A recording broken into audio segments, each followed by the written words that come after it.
গল্প বলিয়ে চ্যানেলে আপনাদের স্বাগত। আপনারা শুনছেন লোকে কি বলবে বইটি।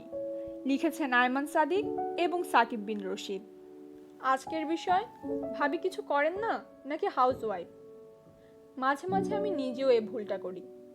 হয়তো কোনো ভদ্রলোকের সাথে কথা বলছি, এক পর্যায়ে জিজ্ঞেস করে বসলাম, ভাবি কি করেন, কোথাও কিছু করছেন নাকি হাউসওয়াইফ। চরম কাণ্ডজ্ঞানহীন একটা প্রশ্ন এটা। বাসায় তিনি কি করছেন আমরা কি দেখছি না, নাকি দেখেও না দেখার ভান করছি। সকালে বাসার সবার রুটি বানানো থেকে শুরু করে মেয়েদের স্কুলে টিফিন রেডি করে তাদের চুল সুন্দর করে বেঁধে সময় মতো স্কুলে পৌঁছে দেওয়া। আর আমি নবাব, আওলা ঝাওলা চুলে উঠে আজ পরোটা নাই, ভ্যামরা আমি সকালে নাস্তার টেবিলেও সুইট ডিশ খুঁজি, সুজি নাই আজকে। সে দৌড়ে পাউরুটিতে জেলি লাগিয়ে দেয়, কচকচ করে গুঁড়ামুড়া ছিটায় আমি টোস্ট করা পাউরুটি খেয়ে অফিসে চলে আসি। তারপরও আমাদের প্রশ্ন, ভাবি কিছু করেন নাকি হাউসওয়াইফ।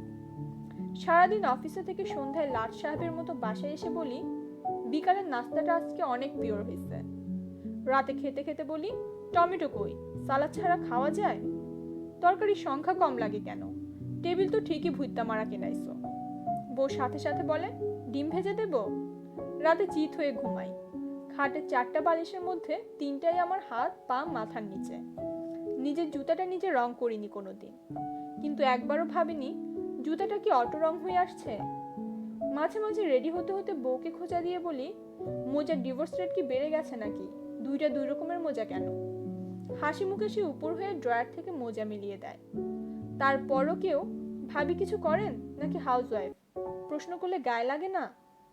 সে আমলে MA পাশ করা আমার মায়ের কথা যখন আব্বাকে কেউ চা খেতে খেতে জিজ্ঞেস করত, ভাবি কি করেন, কোথাও কিছু করছেন নাকি হাউসওয়াইফ, তিনি উত্তর দিতেন, না হাউসওয়াইফ না। সে আমার 2 ছেলেকে মানুষ করে, তাও বিনা বেতনে। সে হাউসওয়াইফ না, সে 3টা স্বপ্ন পূরণে ব্যস্ত। আমি কর্মজীবী, বাট সে স্বপ্নজীবী। সে একাধারে আমার হাউস এবং ওয়াইফ দুটোই। শব্দ দুটোর মাঝে গ্যাপ দিতে হবে ভাই সাহেব। হাউস এবং ওয়াইফ, এ কি বিস্কুট চাবানো থামাই দিলেন যে। ধন্যবাদ।